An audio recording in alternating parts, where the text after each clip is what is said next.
Bienvenidos a este nuevo blog.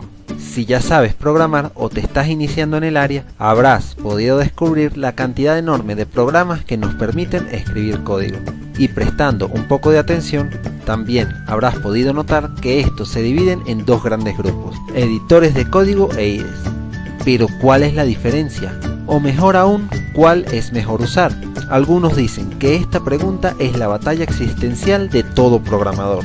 Desde ya te digo que usar una u otra no te hace mejor. Más bien, un excelente programador es aquel que sabe usar la herramienta adecuada para el trabajo adecuado. Tanto IDEs como editores de código hay muchos, pero a modo de ejemplo en este video me voy a centrar en dos, cuyas características ilustran perfectamente estas diferencias. Tenemos a Visual Studio, el IDE, y a Visual Studio Code, el editor liviano de código. Ambos son producidos por la Microsoft. Ambos tienen prácticamente el mismo nombre e incluso el mismo logo. Lo único que cambia en este es el color. Pero entonces, ¿cuál es la diferencia entre ambos? Diré dos cosas antes de empezar. Primero, no hay una línea definida que los divida, sino más bien una pequeña o mediana zona gris. Segundo, a punta de plugins puedes convertir cualquier editor liviano en un IDE, o por lo menos darle toda su funcionalidad, por lo que puede haber programadores que solo usan editores de código y no por eso son menos que los demás. Ahora, un poco de teoría.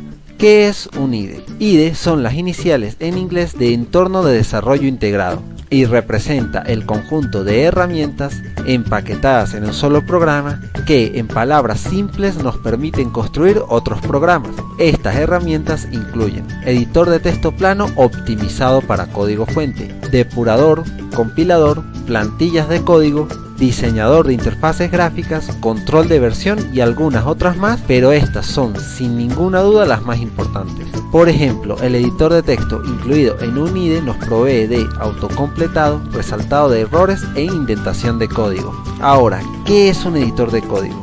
Son más comúnmente conocidos como editores de texto plano. Aquí con este segundo nombre podemos incluir al bloc de notas de Windows, y son simplemente programas que nos permiten editar textos sin ningún tipo de formato. Obviamente en nuestro código fuente no queremos ni negritas, cursivas, texto justificado o alguna fuente de texto bonita. Esto solo confundiría al compilador y aparte no nos sirve de nada. Por eso resalto, simplemente edición de texto plano. Ahora presta atención porque la cosa se complica, ya que hay editores optimizados para escribir código fuente, como el comúnmente conocido Notepad++ o el que ya nombré Visual Studio Code, los cuales nos proveen de funcionalidades al propio estilo de un IDE. Por eso hago la diferencia y los llamo editores de código, y aquí sí ya no podríamos incluir al bloc de notas. Algunas de estas funciones son autocompletado, resaltado de errores e indentación de código. Pero no limitado a esto, muchos también incluyen un menú de depuración y compilación. Por lo que volvemos a lo mismo. ¿Cuál es la maldita diferencia? En ambos tenemos las funciones necesarias para programar. Como dije antes, la separación entre ambos es una zona gris, pero hay cosas que son exclusivas de cada uno. Por ejemplo, nunca vas a encontrar un editor de código con un diseñador de interfaces gráficas. Todo también va a depender de qué te guste más y de la experiencia que tengas. En general, un editor de código te permite una edición rápida y puntual. Ejemplo típico de esto es el Arduino IDE. Su nombre dice IDE, pero ¿en serio lo podemos considerar un IDE? Ni siquiera tiene autocompletado. Se puede considerar entonces un editor, y para ser justos no necesita más de lo que tiene. En este mismo orden de ideas, en los editores son comunes los atajos de teclado y snippets para escribir código rápidamente. También, como son bastante ligeros, pueden ser más aptos para trabajar con lenguajes que no requieran compilación, por ejemplo JavaScript, Python o una página estática en HTML. Y por último, si lo tuyo es la personalización por encima de todo, puedes partir de ahí y convertirlo en un IDE a punta de puros plugins. Incluso puedes escribir los tuyos propios.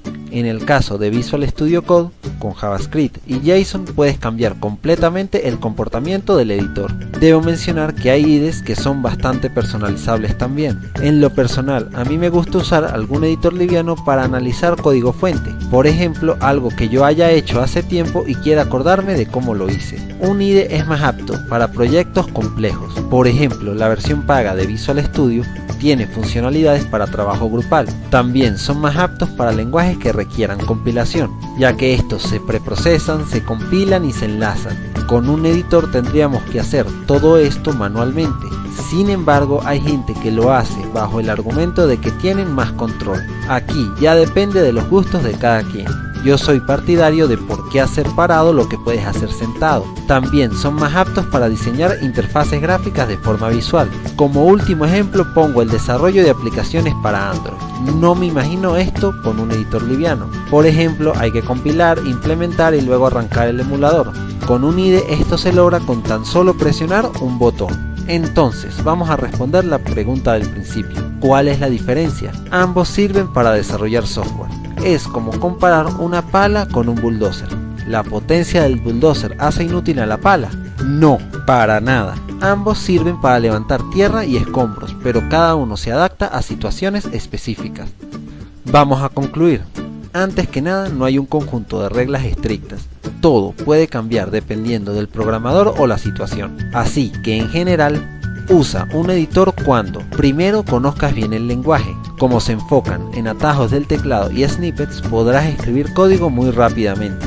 Segundo, si estás escribiendo un lenguaje que no requiera compilación. Tercero, si quieres hacer una edición rápida en un ambiente poco convencional. Ejemplo de esto es si quieres hacer una pequeña corrección directamente en el servidor en lugar de descargar el archivo, editarlo y volverlo a subir. Y por último, si lo que vas a hacer es algo muy simple, por ejemplo un script para PowerShell. Usa un IDE cuando trabajes en proyectos complejos y que requieran de la intervención de varias herramientas a la vez. Por ejemplo, al desarrollar para Android necesitamos enviar la aplicación al emulador y arrancarlo. Esto se puede hacer desde un solo botón. Segundo, cuando el lenguaje sea compilado. Tercero, si no estás familiarizado con el lenguaje en cuestión. Las sugerencias de código de un IDE pueden ser mucho más potentes y te pueden ayudar. Por supuesto, hay otras cuestiones a considerar que no vale la pena mencionar, pero me las puedes escribir en un comentario. Espero que este video te haya parecido útil e interesante. Si fue así, regálame un like. Me gustaría saber qué editor o IDE usas y por qué. El video siguiente a este será un top de editores livianos. Haz clic por aquí para que te suscribas y si realmente no quieres perderte ninguno de los videos que publico, activa las notificaciones en la campanita. Yo me llamo Giovanni y gracias por pasarte por mi canal.